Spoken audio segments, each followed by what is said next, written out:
And on the river. That's going to be our first mate, Ophelia. Turn around and wave to our first mate, Ophelia. Turn and wave, turn and wave, turn and wave. 2 for 2. Lastly, guys, while you're looking at me, go ahead and start waving. No questions, start waving. There we go. My name is Daniel. I'll be your tour guide if that wasn't completely obvious by now. It'd be weird if I wasn't. If you have any questions or comments or anything like that, now you know who to address those to so we can help you guys out.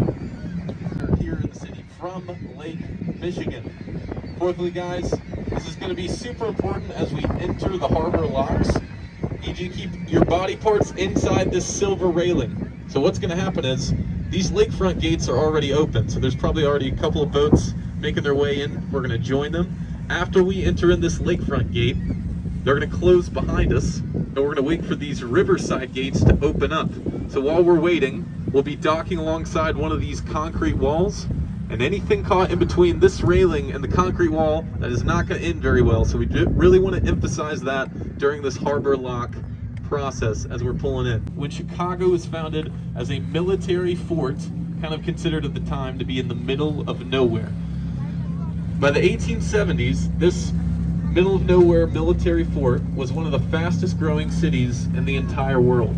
This is this first bridge expressway with all these cars going by, but they found a loophole. Technically, there's an off-ramp on Lakeshore Drive that connects to the parking garage of the building, so they were able to get away with it, but quickly closed the loophole right after. But this is a private luxury apartment complex. It's very competitive to live here. The first reason being is, like I said, it's the closest access point to the water. And 2, it has unique access point views. So this left-hand side column, I have the tour for you. If you don't, hopefully you'll turn around here later on the tour.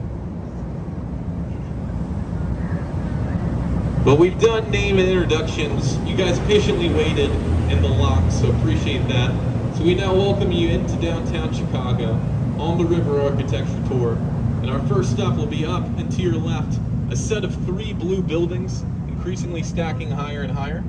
That's going to be the St. Regis building. That tallest one we'll be talking about. So for frame of reference, that is our 3rd tallest building in the city of Chicago. I'll point out and name all members of the top 5 that you'll see later on the tour. But this is our first example of postmodernism. The architect of this building, her name is Jeannie Gang. She's a local to the area. And this is the world's tallest building designed by a female architect. So if you wanted to clap now, you could. Oh, look at that. We have some very active listeners. Staying on your left-hand side, this triangular-shaped building right here, this is the Swiss Hotel. It is a luxurious apartment complex and hotel. The architect was a huge sailor and had a fascination with sailing and the water. So when he built this building, he wanted it to look like one of his sails that you would typically find on one of his boats. And just above it, you'll see the beginning of the Aqua building. So that's another building by Jeannie Gang. And as you look at the front face of it, these concrete patios, it's supposed to look like water kind of trickling down the side of the building like you'd see on a rainy day on a window. This building is coated in white terracotta tiles. It's 6 different shades of white, and it gets lighter in its shade as you slowly get higher and higher. And in order to keep this effect, this building's so old you can't use power cleaners, or power washers, excuse me. So to keep this effect, once a year they'll get a crew to like rappel off the side of it like Spider-Man, and they'll hand scrub the entire face of the building. Into commuting hours, into nightlife here in the city, just seeing how everyone spends their free time, makes the most out of this downtown landscape.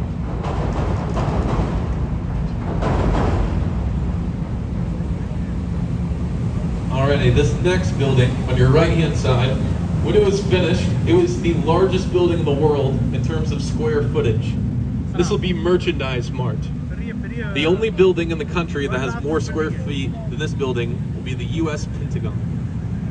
To give you a frame of reference of its size, inside it has its own train stop and underground terminal. You could fit Wrigley Field and the Chicago White Sox Stadium both inside there at the same time. This building, up until 2011, was its own zip code.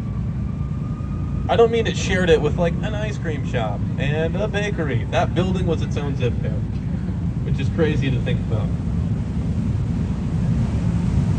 So that's a tourist attraction. It is called the Ledge. So you're technically outside of the building and you're stepping on glass platforms, looking all the way down. Just go out, there we go. But the glass platforms they're stepping on right now, it's only 2 inches thick. So you're able to step and look all the way down through the clear glass from over 1,500 feet in the air. Allegedly, in the early 2000s, a tourist was stepping on the glass. It's gonna be the last section of the Chicago Riverwalk. This section's called the Lawn. I'll give you time to think about why we do call it that. And just above it, you'll have one of the more popular buildings along the riverfront. That's gonna be 333 West Wacker Drive. The curve of the shape of the building reflects this curving turn on the Chicago River. 3 different shades of green tile glass reflect the color of the river water, and you can see the reflection of the across skyline placed on the front of the building. Also, if you've ever seen Ferris Bueller's Day Off, movie centered, filmed, and based in Chicago, most of the parade scenes towards the end were filmed a couple blocks away, but during the parade scenes, they cut to Ferris's dad, who's looking down from his office, and those scenes were filmed in 333 West Wacker. Down-to-earth guy, I'm sure he's super fun to be around, relatable as well. There's also a very gossipy reason why that's built to be a throne room. Is this a gossip tour? Sometimes tours are no gossip, sometimes they are. Okay, about 3 women nodded, so I will tell the story. So, back in the day, Samuel Insull had a mistress. This mistress was an aspiring opera singer and moved to New York to audition for the New York Symphony Opera. She did not get it, so they moved back to Chicago, and he built her her very own opera house, where she could not only perform, but be the headliner every single night. I'm sure because she earned it, and she was really good. But it's a throne facing the riverfront and the railroad tracks, and the back of the throne is facing east. It's facing out Chicago. So that's where we film. I know I've talked about different movies, I'll talk about more. But our local TV shows, that's gonna be Chicago Fire, Chicago PD, Steve Harvey, Jerry Springer, Judge Mathis. And in the summer months, especially in the summer, early fall as well, don't be surprised. Again, that's gonna be the Stratosphere Lounge, at the very top of that building.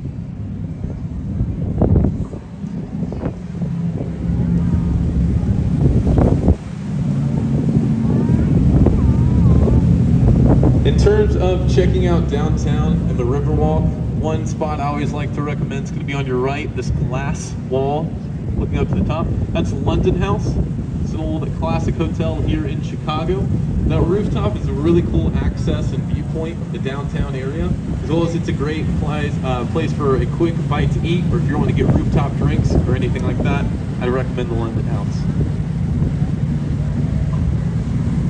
Straight ahead, you'll see one of the more iconic buildings on the Chicago riverfront. It really won't look like anything else we've seen here today. That's because its style is not duplicated anywhere else in the riverfront. So this is Neo-Gothic Revival style. It's supposed to look like the Spanish cathedrals, and those flying buttress arms climbing all the way towards the top, getting that cathedral-esque look. And it's got one of the coolest stories of how it came to be. So when Chicago Tribune